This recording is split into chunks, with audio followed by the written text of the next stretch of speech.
여러분 안녕하세요. 5월 16일 여의도 펀드매니저 TV 알체라는 종목 한번 같이 공부해 보도록 하겠습니다. 제가 이제 주말에 늪에 빠져 있는 종목들을 몇 종목을 해서 꾸준히 좀 올려서 여러분들이 이 늪에 빠진 종목을 어떻게 대응을 해야 할 것인가, 이 중요한 문제잖아요. 그렇죠? 이런 것들에 대해서 나름대로 한번 각을 좀 잡아주고 또 뭔가 좀 빠져나올 수 있는 그런 모멘텀을 좀 주고 싶어서 했는데 정말 머리 아프네요.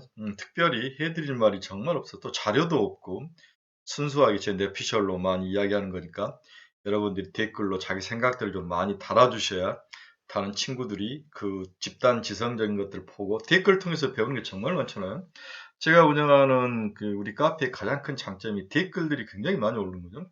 그 댓글들을 통해서 상대방이 내가 몰랐던 정보, 분석력 이런 것들을 보면서 많이 배우는데 이게 집단 지성의 대표적인 그런 특징인 것 같습니다. 알체라도 이제 분석을 하려고 딱 봤는데 아무것도 자료가 없어요. 과거에 했던 것밖에 자료가 없는 거죠. 그래서 할 수 없이 뇌피셜로 돌릴 수밖에 없으니까 여러분들이 많이 이해를 좀 해주시기 바랍니다. 구독, 좋아요 좀 많이 눌러주십시오. 주가 한번 봅시다. 56,000원까지 갔던 게 17,000원이었으니까 얘도 또 4분의 1 토막이 난 거죠. 그렇죠? 네, 4분의 1 토막이 났습니다. 그래서 자이언트 시대, 5 컴퍼니, 알체라 이 3인방이 전부 4분의 1 토막씩 나와 있는 이 상황에서 이제는 뭐 결론적으로 파는 건 아니죠. 견뎌야 될 장인데 판다고 치면 이것 팔고 확실하게 올라갈 수 있는 그 무엇이 있느냐를 찾으면 당연히 가야죠. 그렇지만 모든 친구들이 늪속에서 주저주저 하는 거죠. 이걸 팔았을 때 갑자기 올라올 확률, 이걸 팔고 다른 거로 갔을 때 과연 복구, 리커버리가 될 수 있는 거냐. 여러 생각들이 머리를 왔다 갔다 하는 기 때문에 일단은 지금은 견뎌야 되는 시기다. 이렇게 주가만 봐서는 결론을 내볼 수 있습니다. 통사의 수급 추이를 보면 또 외국인이 꾸준히 사죠. 그렇죠? 네. 자이언트 스텝도 제가 이 앞 시간에 설명을 하면서 외국인들이 꾸준히 산다. 대신 우리나라 국내 기관은 쳐다도 안 보고 뭐 35점 이렇게 해서 이건 의미가 없는 거죠. 외국인들은 왜 꾸준히 사는 걸까? 외국인들은 바닥이라고 생각해서 꾸준히 사는 건가? 아니면 메타버스나 이런 미래의 전망이 좋은 4차 산업들을 계속 사는 건가? 아니면 너무 공매를 많이 때려서 뒤집는 건가? 뭐 공매는 이건 칠 수 없는 그런 종목이죠. 150 이하니까. 이러한 것들이 막 섞여 있는데 제가 보기에는 이 외국인들이 정말 검은 머리, 노랑머리 외국인이냐 검은 머리 외국인이냐 여러 생각들이 있는데 일단 외국인들이 꾸준히 사고 있는 모습은 그나마 다행이라고 볼 수 있습니다. 따라서 이제 순환매로 뭐가 돌아와야죠. 순환매로 돌아와서 이러한 종목들은 섹터 전체가 움직여야 돌지 한 종목의 개인기로 돌 수 있는 상황은 아닌 것 같습니다. 대표적으로 이제 미국의 노블록스도 바닥을 쳤죠. 네, 바닥을 쳐서 하루에 뭐 15%씩 오른 날도 있던데 우리나라 이러한 메타버스 관련된 종목들도 뭐 하루에 뭐 10%씩 푹푹 치고 올라오는 그런 날들이 좀 있어야 되죠. 그렇게 해서 박살난 4분의 1 토막이 반 토막까지 일단 회복이 돼야 그 다음에 좀 팔고 다른 종목으로 이동하는 그러한 어떤 선순환 과정이 필요치 않나 그런 생각을 해봅니다. 결론적으로 보면 제가 보는 일단 25,000원 수준까지는 반등이 가능할 것이다. 언제 일어날지 모르지만 반등은 가능할 것이다. 저는 이제 균형론 쪽으로 지금 보고 있죠. 그동안 시장을 지배했던 CPI, 즉 인플레이션 연계해서 수혜를 받았던 커머더티 관련 종목들, 뭐 비료, 사료, 곡물, 뭐 이런 종목들, 에너지, 유틸러티 이런 종목들은 빠지고 그동안에 바닥에서 헤맸던 IT, SNS, 제약바이오, 메타버스, 게임 엔터 이런 종목들이 다시 올라가는 이 상황. 이게 이제 밸런스를 맞춘다고 저는 그런 생각을 드는데 이러한 과정이 일어날 것이다. 그 얘가 우리 이제 코비드 그 아사라쟁판에서 엄택과 컨택은 전혀 매출이 안 나오는데도 반등을 하죠. 기대감으로 반등을 하지 않습니까? 그래서 기존에 지금 인플레이션 연계된 것들이 시장을 지배했는데 얘들이 좀 가격이 하락하고 반대로 바닥에 있던 종목이 올라오는 것은 6월달 50bp를 인상을 하면은 그때부터는 기울기가 좀 변할 것이다. 그래서 저는 이런 섹터 자체의 어떤 환경보다는 글로벌 긴축이라는 환경 속에서 금리 인상이 어느 정도 멈추고 강도가 낮아지고 그 다음에 국제 10년짜나 이런 것들이 플라이트 퀄리티 이런 것 좀 금리가 낮아지면서 뭔가 숨 쉴 수 있는 공간 이런 것들이 발생해야 되는 게 아닌가 그런 생각을 해봅니다. 현재 비즈니스도 도입 단계로 성과 창출 여부가 중요한데 레퍼런스를 확보하기 위해서 낮은 마진율 서비스를 지금 제공 중이다. 향후 실적으로 이어질 수 있는 수익 모델을 구축할 수 있어야 하는데 이 부분에 대해서 이제 퀘션 마크들이 많이 생기기 시작한다. 신정부가 전자정부화하고 IT 정부화하고 이런 ICT 이런 형태로 가는데 이런 실행력이 중요하다. 하지만 이제 안철수 위원장이 빠진 거죠. 이제 국회의원으로 나간 다음에 그의 파워는 약해질 것이다. 그래서 신정부의 전자정부와의 능력이 과연 있는 거냐, 그럴 능력이 할 수 있는 거냐, 이 부분에 대해서 이제 캐시마크가 돌면서 더 부정적인 관점이 있는데 일단 신정부의 실행력에 대해서는 부정적인 생각을 가지고 있습니다. 지금은 주가가 바닥으로 판단된다 하지만 그래서 견뎌할 영역으로 분석이 된다.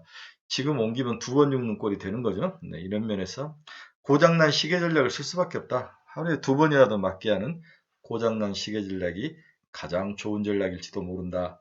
이렇게 아날로그적인 결론을 내보고 분석을 시작하겠습니다. 동사의 최근 주가 하락은 금리 상승분이라는 성장주가 유탄을 맞은데 거기에 피해주라는 거죠. 그렇죠? 근데 다 마찬가지입니다. 메타버스, 코인, 게임, 엔터까지도 이제 다 피해주로 들어가는데 이것은 금리 상승에 취약한 모습, 제약바이오 여기에 들어간 거죠. 금리가 최근 10년 물리 기준으로 크게 상승하면서 추가 긴축 의지가 나타나며 성장주 전반에 걸쳐 피해주가 발생을 하죠. 알체란 영상인식 인공지능 솔루션 전문 기업으로 2016년에 설립이 됐습니다. 네이버 자회사 스노우가 지분의 15.2를 보유한 최대 주주로 있죠. 그래서 네이버라는 중요한 회사가 있는데 이게 옛날엔 장점이 됐는데 지금 전혀 장점이 되고 있지 않아요. 하지만 또 시절이 바뀌면 또 해석하기 나름이 되니까 한 번은 꼭 체크를 해야 될 상황이다. 주요 사업 부분을 보면 얼굴 인식, 보안과 핀테크 AI에 사는 얼굴 인식, 이상사항 감지 이렇게 되어 있으며 매출액 기준으로 약자한 얼굴 인식이 56.5%, 이상상황 감지 이 섹터 분야가 34.8%로 이렇게 되어 있습니다. 최대 주주는 스노우와 함께 플레이스 A, 알체라 지분율 51.2%를 가지고 있는 걸 설립하여서 운영 중입니다. 또 스노우와 함께 플레이스 A라는 조인트 벤처를 같이 운영을 하죠. 스노우와 함께. 네. 플레이스 A는 3D로 얼굴, 손, 바디, 모델링 기술을 제페토 웹 내에서 서비스를 구현하고 있다. 결국 제페토의 가격과 가치가 커지고 메타버스가 다시 성장의 동력으로 들어오면 동사는 따라서 올라갈 그런 확률. 이 정도로 예상이 가능할 정도죠. 동사가 지금 가장 크게 추구하는 것은 영상인식 인공지능 솔루션 분야라는 거죠. 현재 전 세계 비즈니스 계약 초기 단계로 알체라 또한 주요 레퍼런스를 확보해 가고 있는 과정이 있다고 볼 수 있습니다. 그동안 알체라가 진행한 주요 사례로는 인천공항 자동 출입국 시스템, 외교부 여권인식 솔루션, 신한카드 페이스페이, 안면인식 결제, 스노우가 만든 카메라, 스노우가 만든 제페토, 한국전력 감시 토탈 솔루션 등이 있습니다. 그러나 이러한 드림 관련 비즈니스들이 긴축 과정에서 고평가로 분류되면서 주가가 크게 하락 중에서 개별 기업 자체의 문제라기보다는 전체에 속한 섹터 자체의 밸류에이션 조정이 나타나면서 주가가 하락을 했다. 이렇게 다 아는 이야기지만 정리를 해볼 수 있습니다. 따라서 동사는 이제 꿈이 아니라 신정부의 IT의 능력과 실행력이 굉장히 중요하죠. 정부가 얘들을 뭔가 이렇게 순환면으로 끌고 올라가지 않는다면 정말 어느 누구도 이런 긴축 과정에서 이러한 미래 먹거리를 살릴 수 있는 방안은 없습니다. 특히 이상 상황 감지 분야는 정부가 한번 해볼 만한 게 산불이라든지 화재 진압, 그 다음에 다양한 국가의 어떤 재난 시스템을 상황을 감지하는 이 분야에 동사의 알체라의 시스템과 기술력과 프로그램이 필요한 거죠. 네. 이상 상황 감지 사업은 카메라를 활용해서 실시간으로 해당 시설물을 진단하고 인근의 위험 요소를 감지해주는 솔루션 사업이죠. 송전탑, 산불 감시, 토목 교량 등 CCTV가 필요한 분야에 인력 대신 영상 인식 솔루션이 도입이 가능한데 인건비 감소 및 24시간 내에 감시가 가능하다는 것이 장점으로 보여지고 있습니다. 특히 재작년 미국 캘리포니아에서 현재 산불 감시 카메라에 알체라의 솔루션이 일부 적용되죠. 전부 적용돼 일부 적용되어 있으며 향후 적용될 수를 늘릴 수 있을 것으로 기대를 하고 있습니다. 만약에 캘리포니아가 이게 채택률이 높아진다면 미국 전역에 또 채택률이 높아질 수 있죠. 그게 호주같이 산불 잘 나는 큰 지역들 이런 데에 많이 사용될 수 있습니다. 해당 솔루션은 월별로 매출이 발생하여 안정적인 수익 구조를 구축할 수 있을 것으로 향후에 예상이 되고 있습니다. 따라서 동사는 미래 먹거리는 확실히 있는 거죠.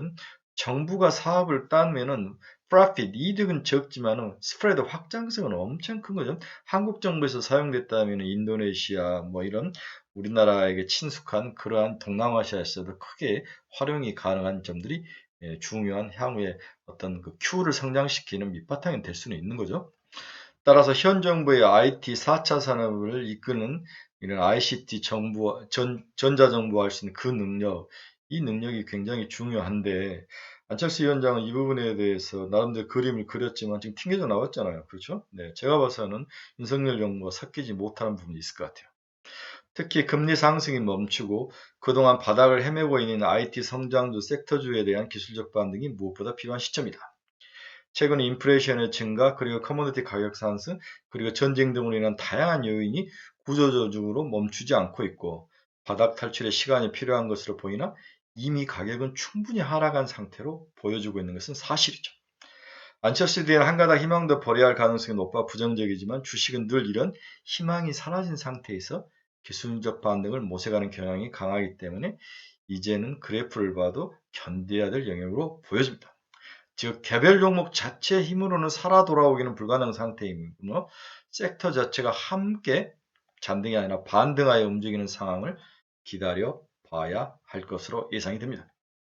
뭐 작년에 마이너스가 111억이나 났기 때문에 성장주기 때문에 이럴 수 있는데 올해 실적은 아직 나오지 않는 그런 상황입니다.